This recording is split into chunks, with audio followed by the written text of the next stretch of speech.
So here's how you should start, figuring out whether you should study entrepreneurship or not. And I love the way Kevin Hendel says this on page 116.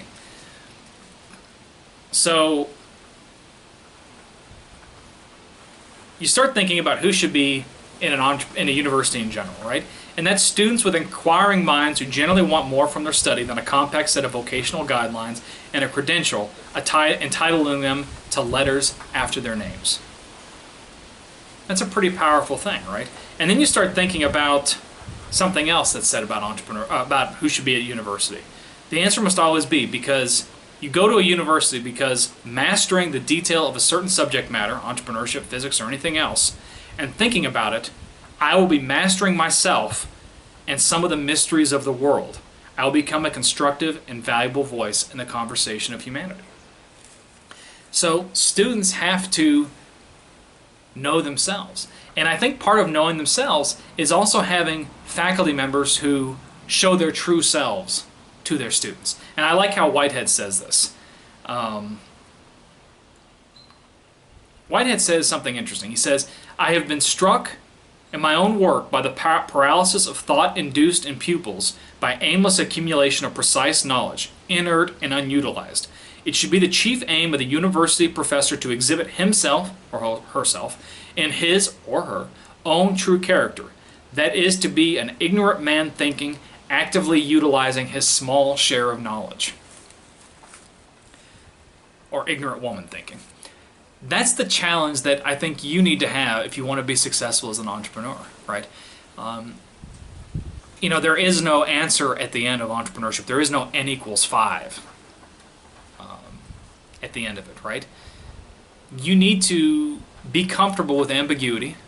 You need to accept. One of the most profound things you can say as a student is, I don't know. And I don't mean like a Jeff Spicoli, I don't know way, but I mean really, I don't know.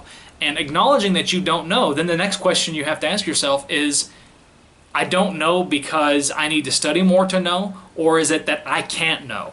There isn't an answer to that question.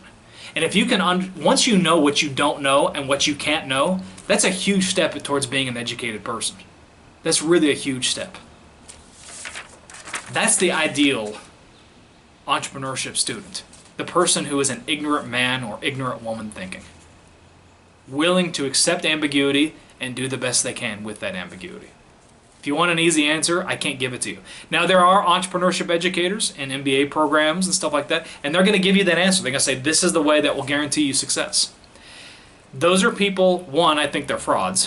If anybody tells you that they've got the right answer, run away from them. They're just taking your money. But the other reason that they give those right answers, it's comforting. Right? If you do all these steps, you're going to be successful. So you better learn my methodology and I promise you're going to be great. That's comforting. If I do all that stuff, I'm going to make money. I'm going to be great. I'm going to pass a test. It's comforting. It's easy. Cognitively lazy almost. If you're the kind of person, an entrepreneurship education is not for you. And I, as a teacher, try to do the same thing. And I like how Kevin Hendel says this. I try to teach the whole person, the unique person, not an abstract person. A lot of my classes, you'll probably notice, if students tell me something like, hey, I really want to learn this other thing instead, can we do some of that? You know what? If it is within my power to teach it, because there's some things, again, I don't know, that I'm not able to teach, but if it's within my power to teach it, then I'll change the syllabus around. Why not? Because you're interested in it, you've asked about it. Let's energize that imaginative thinking. Let's get you jazzed up to come to class. Let's make the education about you, the student. So in our last video, we're going to talk about entrepreneurship curriculum and how entrepreneurship should be taught. I'm looking forward to seeing the next video. Here's the question for all of you. And I want you to post it down below, by the way. What do you want out of an entrepreneurship education? What is it that you'd like to see more of in your own education, entrepreneurship or otherwise? Post that down below for me. As always, hope you enjoyed this video. Give me a thumbs up, that's a like.